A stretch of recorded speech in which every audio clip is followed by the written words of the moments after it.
Alright guys, thanks for tuning in to iCup TV. It'll be your awesome caster iCup Fits for replay of the week of April 23rd and April through April 29th, 2012. This will be replay number 3 here.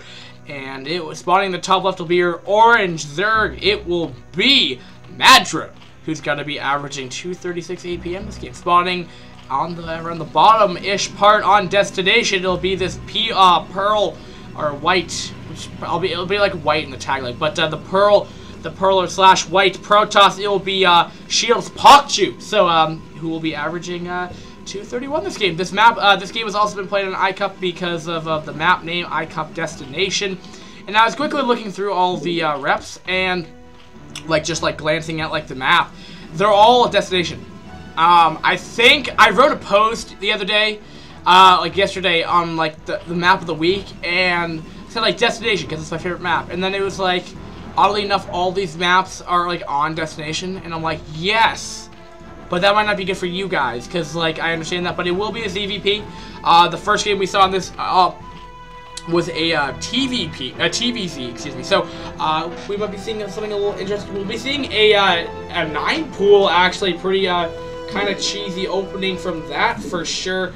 Destination, your main's pretty huge. You could sometimes slip in a cheesy, pylon or two, which we might be seeing, actually. Oh, we might be seeing some cheese action. No, it looks like no. No, we saw pylon down. It looks like a Forge Fast Expand standard, but we will be seeing a 9-pool, so I'll be interested in what tech he'll put down. And it looks like he'll feel comfortable putting down a Forge.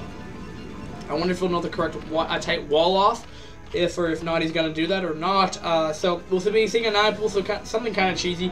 This map's known for having quick games on it, but we'll have to see. Lately, we've had 35-minute games and a 50-minute game. So, those are the last 2 games. We'll have an Overlord Scout in the right direction because that's map. And then your third, you can be taken over here, but huge ramp. Sometimes hard to wall off. Zerg can do some city over here and do pretty effective over here. You could also take a base over here if you want to, which we won't be seeing this game because this would already be happening. You can sometimes put a drone over here, put maybe a proxy 3 racks or whatever you want to, whatever kind of cheese you want to do here. But at the same time, we will be seeing, Hawk, denying that expand for that kind of long. It's kind of somewhat you'll see in more of advanced play. At 230, I'd say that these players are probably high B, low B, B or high C, if not higher. I'd probably just put them by ranking. I don't know these players particular skill level, because keep in mind, I'm starting to get more familiar with people in the current scene of Brood War, Foreign Brood War. As of late, I've been doing a lot more of those, but with these ones, these can date back. They're called Replay of the Week for the most entertaining games, but not to say that D-ranked team league's not fun, but they're not as high level play, so you're not going to see some awesome tactics going on. But we will be seeing occasionally we'll have a pro replay, but not too much, and that will be a tight wall off too. I believe that'll be a tight wall off at least. It should be tight wall off, yeah. So things will not be able to get in here, and probes are just going to deny this until Zell gets out, and he'll be okay. And just being kind of annoying from that forward, doing some damage. But we will be seeing a 3-base opening as well, taking a little more of a risky third on this map. Sometimes you'll see people, sometimes you'll see that third come to be,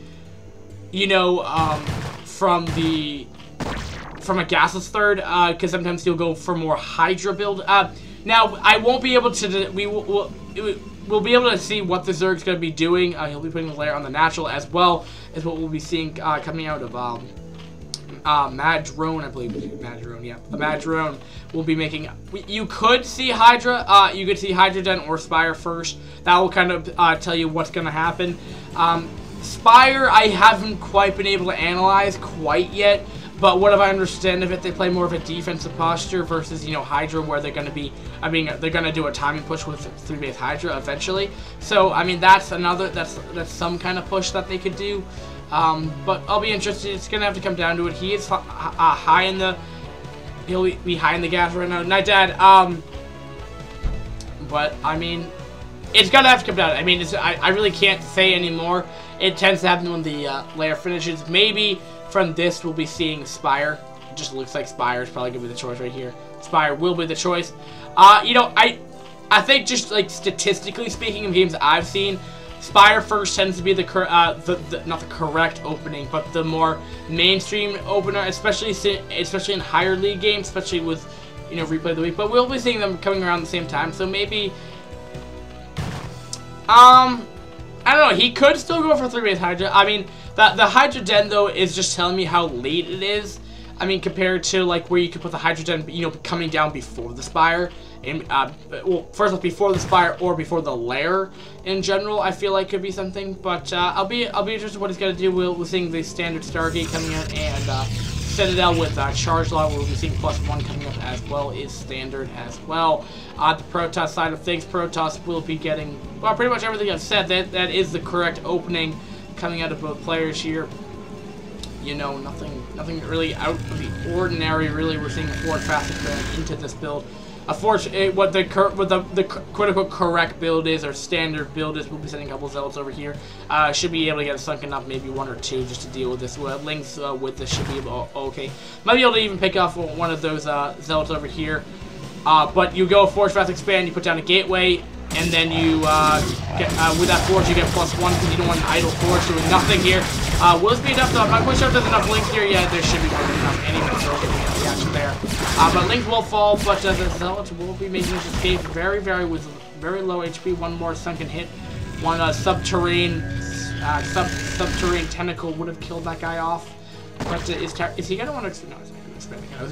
I was gonna say, if he was going to expand again, I think that'd be kind of risky, but yeah, so I mean, just, you know, recapping, if you're new, again, I try to be as noob friendly as possible to Brood War, because I know a lot of people would be like, oh, I'm playing StarCraft 2, I just want to go check out a cast, maybe my VOD come up for whatever reason, or you just like watching Brood War games. Anyway, standard would be a Forge Fast Expand against Zerg most maps, and then you'll get a Gateway, and then you don't want an idle Forge doing it, and anything, so you get +1, and that goes to the Cyber Core. Citadel with Charge Lot, and then getting Corsair out.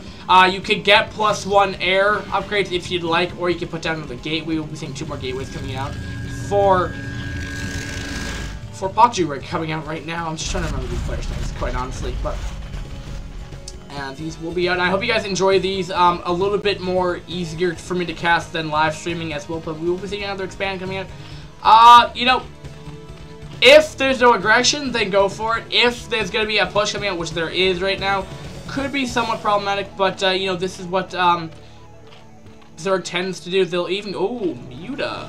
Don't normally see those in ZVP that often. But he's got to show off his Muta here, and in response to that, we'll probably be seeing more. We'll see the Corsair by the mineral line here. It's interesting because, especially this early, Muta can do damage, but from the not dead. You can go for this, but I mean, when they have the Corsair, I mean, I was gonna say if he lets this Corsair do damage, it's gonna be pretty bad. But I mean, when they're going this continued production of Corsair, this is when you might say, I don't want to go Muta. Muta are good, especially with all these Zealots coming in. But Zealot Corsair beats Ling Muta for sure. And just because the Muta stack up so much. So I'll be interested, but I mean, keep in mind, though, Zerg will be off a 4 base compared to the 2 base right now. So it's 3 as a 2 base right now, will be 4 to 3. So it looks like we're going to be seeing more of a macro style this game. Not bad, either way. And you know, right when I said that, cause like I'm like a moderate photographer, and the word macro has come up in biology, chemistry, photography, and StarCraft now. Like, that has so many different meanings to the effing word. It's like not even. It's like literally mean like if you look it up on like I'll be interested like what the definition of macro would be on like dictionary.com or StarCraft dictionary if they had one of those. And we will be seeing Ken coming down first. Interesting though, because it's kind of like a hidden expand. But you know, we will be seeing this kind of this. This is definitely not a timing push we're seeing. This is I mean, like I was saying, I mean, I could be wrong, which I was wrong. I'm just going off what the standard builds imply. now, depending on each other's play style, I've been able to analyze a couple players. But this is a lot of zealots here. Overlord will get stepped off 94th flight to 105, and for less than 10 minutes, this is a pretty big army here. But he doesn't have Storm. He actually went for Archon instead. If he's getting Storm, should be starting Storm, and he is about 3/4 of the way done with that. In around standard timing, 10 minutes, 9 minutes and 30 seconds is probably when he started that. Can go up to the time range for Storm generally for Protoss is 9:30 in between 12 minutes. Tends to be, if you're running for the timing of Storm, that tends to be what the timing of that comes out to be. What? 2 DT! Didn't quite get snapped off here, but it looks like he will. Nice protection right there. And we're gonna have a big engagement over here. A lot of Hydra or at least one Hydra did die. One Hydra did die right there. Getting kind of blocked up by the Zealots. They're doing, I'm sure these Zealots are right here. They're doing 18 per damage here, and also he's getting the correct counter to Muta right now. I'm not to say that they're doing the right build against Hydra. On this map, if the Hydra can get in these kind of choke points, it's not the worst area for them. Because, I mean, Zerg will thrive on big areas for sure. Zealots want to get us around on the Hydra, but if you only 3 Hydra stack up here, I mean, all the ones in the back are going to continue to shoot. Archon or melee as well, so I mean, keep that in mind here. They're gonna have to split up the Muta, but will that Archon connect though? No, it will not. And taking a pretty heavy damage so far, so definitely speaking, Pokju's not looking too good right now. He needs to do kind of something with this army here, but he will have Storm now for sure. And I think he's even getting that upgrade. No, he's not getting that Jewel upgrade, whatever it is. And Protoss is gonna expand as well. Again, I believe he just started saturating the space. I believe, yeah, they both started saturating their bottom left and top right expands, and in response to that, he will putting down his, I guess, standard 12:50 or 12-minute expand. Excuse me. We're seeing 139 supply to 126. So, but he will be seeing that with that Zelda, he will be knowing the timing of that 5th here. Could be trying to get the Zerg out of position here. Now, will the Zerg be forced out of position here? He did send the whole army out of position here. We'll be scouting ahead with the Corsair here. Will kill off an Overlord here, just being annoying. 145 supply to 151. I think we're just gearing up for a big battle here. Not to say that's not what StarCraft can sometimes be like. Sometimes you see a lot of little skirmishes, which is a pretty interesting game. Sometimes you'll see these kind of long macro games until 200 army comes out, and then whoever loses that game, whoever wins that becomes the victor of the game. Sometimes how it goes, but that's a nice white color for Protoss. I like that. Dragoon color is kind of like why I always like Protoss colors, because Dragoons look kind of cool with their it's kind of like reflective kind of. Coming back here, we'll be seeing 163 supply. I'm not looking at really upgrades here, but we'll have another engagement over here. Meter try to get the best spread as they can, but Corsair do a huge amount of damage against anything air, as they are anti-air units in general. And I don't think anyone came up on top with that victory. Kind of just foddering a couple units here and there, but in the end, I mean, off of 5 bases, these players are going to be okay. I couldn't really favor whoever was going to win that, but DTs will be making their way across the map here, and could potentially do this damage to this 10 o'clock position, 10 o'clock position base. But will they start slicing? They will start slicing and dicing their way, but there is an Overlord here. But will they send the Corsair in here to deal with this? They will be, indeed, but the Corsair might get completely picked off here because of the Hydra and Muta, but will they be able to get that Overlord? Overlord speed is done, though, and it looks like he just kind of followed these Corsair right here. So there's just too many people to deal with this one here. At the same time, Protoss is going to be moving in from the southwest, excuse me, up to the northeast. So, and we'll just be doing some damage, though. He might get another Overlord kills here and there, though, which would supply block him further. But it looks like we're going to be gearing for a big battle here. Look at they're getting position here. Hydra getting in the back, though, and the Zealots are not there to do the damage right here. Beautiful storms going off. So many Hydra are just completely getting dying here. But nice little spread from the Hydra initially here. But I think Protoss army did come up ahead as he didn't micro his Hydra around those storms at all. and he just kind of left those Storm Stadium. But I think he might have more than enough Lurkers and Lings just to pull back his army. His Lurker Ling is pretty good against High Templar without energy, just and Dragoon, so not a bad composition. Kind of both, you know, traded their armies there. Not bad. Both players will be sit back and, you know, remax up their armies. Protoss is sitting off of 6, 7, 8 gateways so far. 9 gateways. It looks like, yeah, 9 gateways as it stands for right now. Could put on some more. I mean, look how big the main is. He still has plenty of room to continue to produce. This is why I love Destination. Destination is a very interesting map. I love these bridges. They make for some very interesting games. And we're seeing Hive coming up as well. We're seeing 1/1 upgrade, 1 melee, 1 +1 melee, +1 carapace for ground army, and +2 missile for ground army as well. We're seeing triple Evo chamber. You don't normally see that. You normally see double Evo chamber, if not 1. Well, you normally see 1, if not 2, and then 3 is kind of wacky. I don't get what the stray Dragoon's doing, but I guess he just wants to kill himself anyway. I'm sorry, Dragoon, but you might have to die. No, he'd be like, yeah, dude, I could go harass that Overlord that did 70 damage, but looks like he's mobilizing his troops. It looks like Pokju is going to be mobilizing his troops, you know, from the west and from the east, potentially going from utilizing both of these bridges over here. With DT might do some more damage. I'm surprised. No, we'll be seeing a Spore Colony.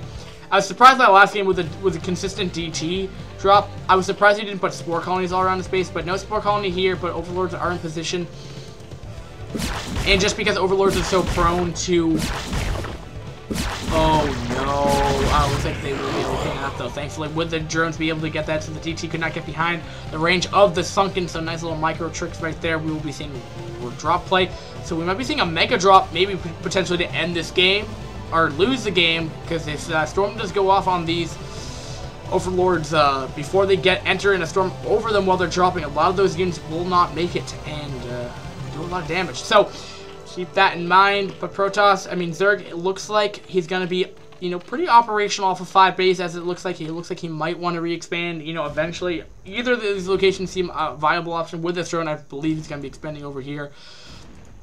And that's just going to be tough for Protoss because, I mean, Zerg's getting pretty good map control. I mean, both players have their halves, but, you know, Protoss doesn't really have this area locked down right now. He just doesn't have the bulk of his army right there. And he has to, and having split up his army, because, I mean, we're looking at this, like, we're seeing, like, 3 different armies here, control groups, rather, of, like, Ling, Hydra. We see Hydra Ling here. We're seeing Ling, Mass Ling Lurker on this side, and we're seeing, you know, Ling Lurker, Scourge, a potential drop platoon coming over here. I kind of like this. This is kind of why this is what makes for very interesting StarCraft when you have these different mobilizing troops here. And this is kind of where I will definitely have to show my friend this replay, just because he's always been, I mean, AOE fan, which is totally fine. But you know, I as being a Brood War caster, I have to go defend the Brood War because, I mean, that's what I do. I'm a fanatic of the game, if you will. So, but not with a negative connotation. Let's be honest here. I accept StarCraft 2 because I play StarCraft 2. I love casting Brood War. But it looks like this Mega Drop platoon will be commencing fairly shortly here. Has left his west flank of you know, vulnerable here. I could say that. I feel like that's a strategic word I could use here.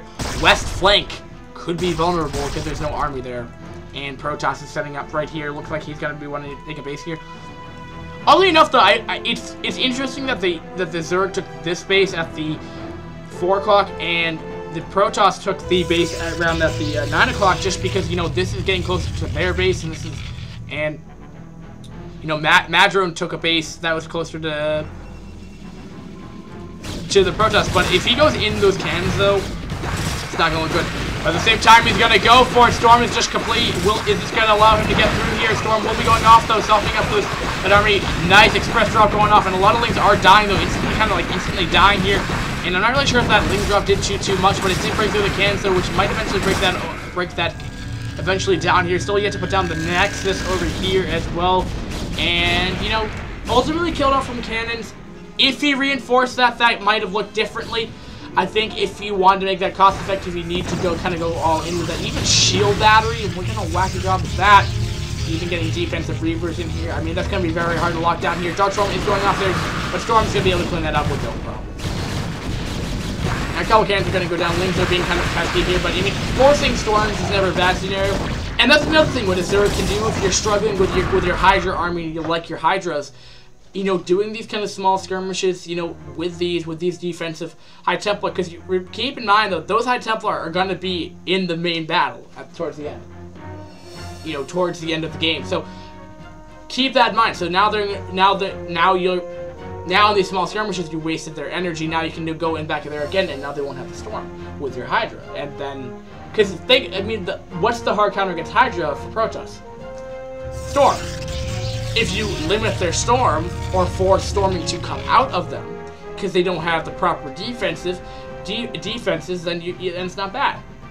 Constantly use your Lings because they're cheap disposable units, and then use that. That's just an option to do. Theory crafting here, of course, because I don't actually play Brood War. I should. I'm gonna try to play more ladder eventually, but you know, as being a caster with like being part of like 8,000 different tournaments and a new tournament like every day popping up with replay of the week, with you know adding to social media and casting, it's kind of hard work with school, with work. You know, my life is pretty hectic. It's normally like schoolwork, and then like 5 to 6 hours StarCraft, then bed, and then repeat. Tends to be my day. Now that either goes from casting, going on from the Team Liquid, you know, supporting myself, being like, hey, go check out my videos or whatever. But Storm is going off though, and cleaning up a lot of those Lings here. But so many Lings are just dying here. That's not the proper. When I say use your Lings, that's not what I mean. Here is a worthless base to go and try to engage here. This base. But also, you know, indirectly with another drop happening in the main here, going to do some damage. And this guy doesn't have Storm. No, he doesn't have Storm, but he will get picked off eventually. No, he just left there. Storm will eventually go off, though. It's Breathling is not going to go deal with him right now, and it's softening up those ulcers quite a bit here. But also, keep in mind, even if your attacks are being maybe negated completely, the positive side to your failed attacks is that you're forced 1,000 more cannons coming. I mean, we're seeing, I mean, at least 500. I mean, now we're looking at like 900 minerals worth of cannons over here.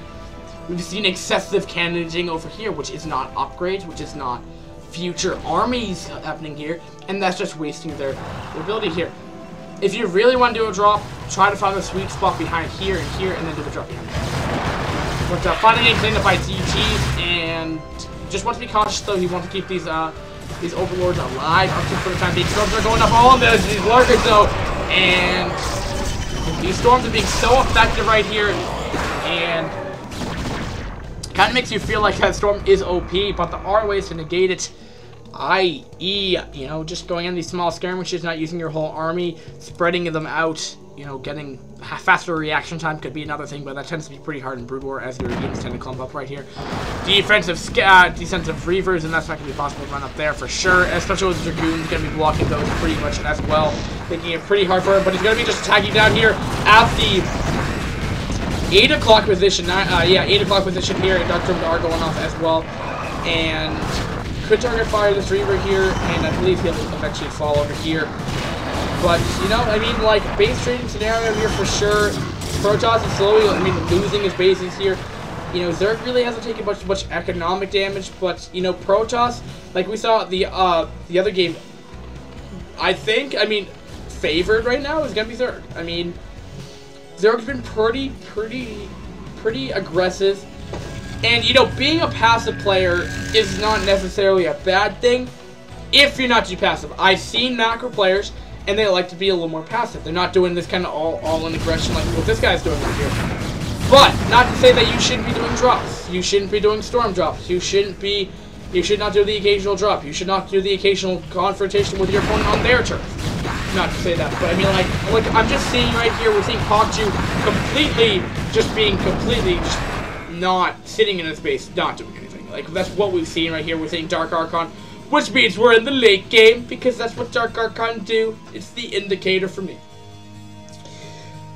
But we're seeing the Zerg is off of 1, 2, 3, 4, 5, 6 spaces versus the 5 of the Protoss. So, you know, Pokju needs to do something right here. He hasn't lost it. He's in. I'd give him the benefit of the doubt. He's losing right now. I think the Zerg's in a better situation, even though his supply's a little bit lower, and I'm trying to find where his main army is. Just kind of all over the place.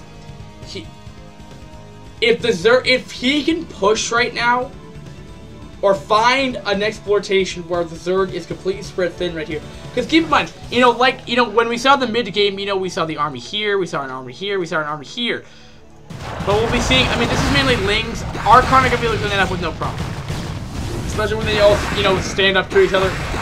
They should get cleaned up very, very easily by the Protest army, which is a complete hard counter, and really shouldn't do much. Archon do count as melee, and these Ultras will eventually die right here. But,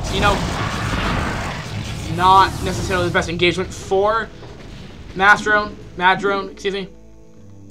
But he's left the whole main completely foddered, and I haven't even been paying attention, so this is a new drop, and this is a new drop. But this might be game changing right here. This is gonna complete its way up the game right here, and that's really gonna put it back here because now he doesn't have the tech structures. Now he's gonna be behind. Now he can't produce his Archon. Now he can't produce whatever the heck he needs to be producing here. Lurkers are gonna be outside the base here. We'll have to get the observer, and these lurkers will eventually fall here. Zerg is losing a lot of these minor battles, but he's getting these big advances in the game right here, for sure.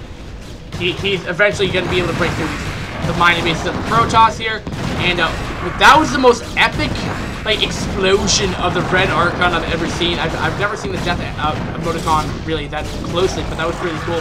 Okay, Cannon versus Ultra. Plague Goo, he does have Plague Goo now as well. And there is Hive is done. Upgrade front for madrone right here. It will be 3-3 for his Lings here, which should be 5-5 or 5-3. Excuse me, for his Ultraless if I can find one. 5-3 indeed. Now if I can find a lurker that's just burrowed lurker. Burrow.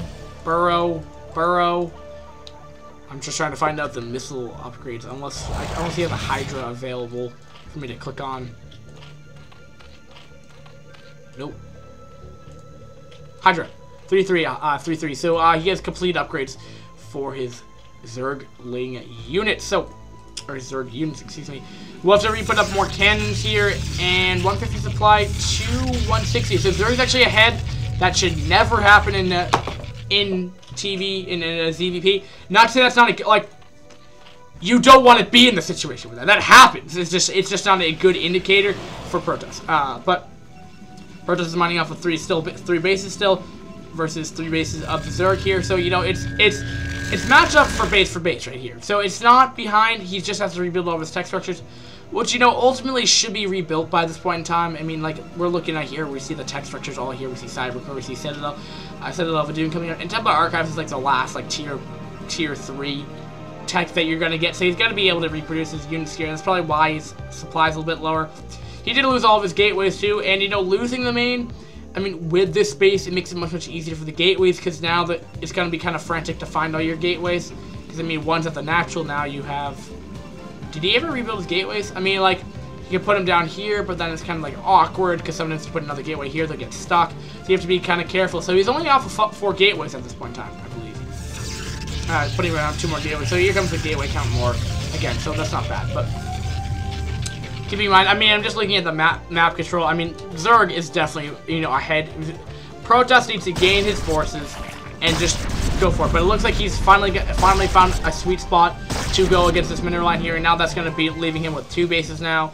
Or, I guess 1.5. Because then the natural's still mining with barely anything.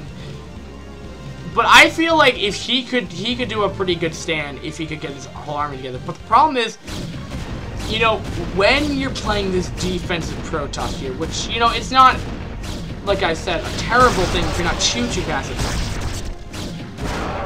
But, you can never regain your army, because once you're in the situation where the Zerg has, 2 control groups of units outside your base, what do? You really can't do too much. It looks like another drop's going to be happening over here. If it gets picked off right here, this is going to be so bad. Oh, wow.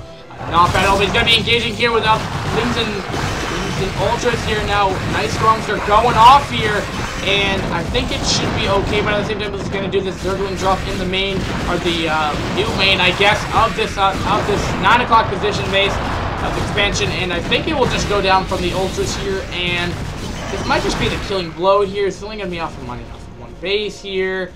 2 now. He does have these defenses. Like, I think they need to nerf High Templar because they have like 250 HP. Like that's a ton. No, I'm only kidding. But Broodwar's balanced. It's just armor is really good. Keep going. He's coming up. I mean, like late game. I don't know what to talk about because like there's no like predefined build. All I can tell you like what's the unit compositions. I mean, what we're seeing from Pokju right here. He's gonna be loading up for a potential drop. Reaver drop is coming out from Pokju right now. He's going, you know, Dragoon, Templar, Archon. Not bad against this Archon. Not against this, you know, Lurker, Ultra Ling. Archon are there to stop Ultra Ling. Dragoons do a good amount of damage to Ultras anyway, even with their 6 armor. Because they do 26 damage to -5, they're still doing 20 damage per shot. It does take a while, but they at least they do their full damage. Excuse me. Reavers are there for more defensive purposes, but they do really good against Ultras and Lings and Lurkers. Also, Dragoons aren't the worst against Lurkers as well, especially with their range in there, so they're not taking as many hits. But he's gonna go for it. Dark Storm is going off, but same thing with Storm. And will be enough though? Will this be enough? Will he drop be able to do enough damage? Our Overlords are dying. A lot of Zerg blood is happening all over the place on this 9 o'clock expansion over here. We'll continue to streamline units down here, and he's gonna continue to reinforce his push. And I think this base will eventually die. 5, no, oh my god, 6, 7 Reavers. Will this be enough? No, 1 Reaver will go down. Another Reaver will eventually also fall. No, it will not. We're still looking at 5 Reavers here. 6 Reavers, excuse me. This is going to be pretty hard to break through here, but I don't think it will eventually break through. Maybe, maybe not, actually. These are going to be dying. He's going to have to try to target fire. Better try to, you know, do the best shuttle micro as he possibly can here. And I think these are being the most cost-effective shuttle Reavers I've ever seen. But this base is just going to completely get overrun by the swarm. And that's what the Zerg does. They like to swarm things, and this base is still mining over here. This base is still mining, keep in mind. You know, just to refresh, versus the one base that the protest mines over here. This base is no longer mining. And now his gateway count is down to 1. Getting plus 3 armor. Coming up as well as upgrades. Haven't been the best, but he will be getting up that shield battery as well, because that's what the cool guys do. Because he had a shuttle. I was gonna say if he had a shuttle, he could probably just lift up. The swarm has arrived again. Defensive storms are coming off though, but I just think there's just too much stuff to combat this right here. And I don't know what he can do here. I don't know what Pokju can really do here. I think he's just kind of lost his. But you know, 8 Reavers can definitely do the trick here, right here. Can definitely play defense here. Will we target fire? We'll target the Nexus here. And I think that will, you know, just stop mining there for that much longer as well. And now he's only mining off of this base as well. Zerg has yet to expand. He could probably expand up here as his base, you know, has decent minerals left. Whoo. These games have gone on for so long. Oh, will those connect? No, we will not. We'll be looking at what he's going to do another drop somewhere. I don't really know the point, but it looks like a Mega Reaver drop of full 6 Reavers or 7 Reavers. That will pretty much decimate a base. Like, that's not standard. Just gonna point that out there. It's 7 Reavers. But he will unload them now. Will this be enough stuff though? He will have DTs in the mix here. Will be dropping drop on drop action, I guess, but he could just pick up his Reavers and just walk away here. But he's just not even gonna bother doing this. I think he might have just given up here. He's lost he had 7. He only has 3 remaining, so he lost 4 in that engagement right there. So not looking too good right there. And the shuttle's just being you know, they're gonna go for it. Will they be able to do enough damage? I don't think so. But hey, I could be wrong. Zealots are gonna be like, yo, I'm gonna wall off that ramp, but it looks like Dark Storm will go off. Nice little Reaver micro there for sure. Excuse me. And might be able to, you know, secure this base again. Drone's like, yo, I wanna build a base here. I'm gonna die. Could go for the gas steal if you want. See, I have the hiccups. Not eating anything, so Dragoons, Reavers are just doing so much damage right now. Excuse me. And there's the GG by Pokju, or Shields Pokju. Pokju played pretty well this game. And, oh my goodness. So for the 5th step of the game here,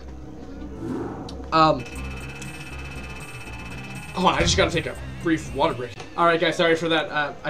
Always the best way to cure hiccups is put water in your mouth to go lie upside down on your couch, and then it instantly gets rid of them for me. I don't know, it's why it's always worked for me. Hopefully it works for you if you're enduring that while watching Brood War. But now for the fifth step of the game here, just to recap, what we had was Zerg went for the standard 3 with a 3 base opening, nothing really out of the ordinary for that. Protested to Forge Fast Expand, got a couple more Corsair. But which made it different though, with the 3 base, he went madrone went for Muta, which was kind of interesting, but that kind of slowly went away toward mid game, and then that they went straight into layered hive tech, so kind of forced an early late game, for example, and you continue to make more expansive. Not a lot of aggression coming out of Pokju, which is kind of uncharacteristic for Protoss in PvZ, and that's kind of what put him. I feel like that's what put him back, because the Zerg was able to get the map control, able to isolate. The problem was sitting back and playing defensive, which is okay for in a point of the game. Like I said, passive players, you can be passive, you just don't be too passive. What we saw here was a passive Protoss versus an active Zerg. Now what we saw here, the Zerg was able to get that map control. Now up to mid game to the first part of late game, what we saw was that the Zerg wasn't really able to do much damage. He was able to force a couple more cannons, but with drops and etc., he just wasn't able to do that. So he forced the turret for the Protoss to play more defensive, put that mindset on his opponent, as he already is doing that, or she, whoever that person is. Then from there, the madrone was able to get that central map control. Then he was able to isolate the bases, and then he was able to isolate the Protoss army, and did that. And also, another game-changing thing right there was he dropped on the main and there was nothing there. And that's another thing. If you're going to spread your army out that thin, and it's okay for maybe mid-game when when you're both players are macroing up, but you want to keep your army together, my friend. Put up cannons.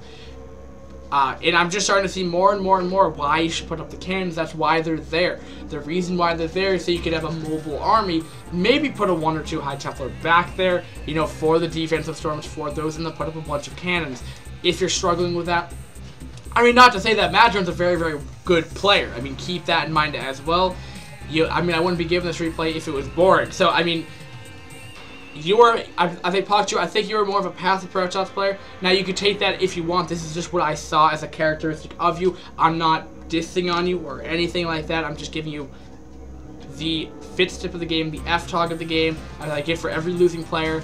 And I think you're a very good player, though. Regardless of the fact, we'll be going to a replay number 3. It will be a TVP on Destination. Alright guys, thanks for watching. Peace.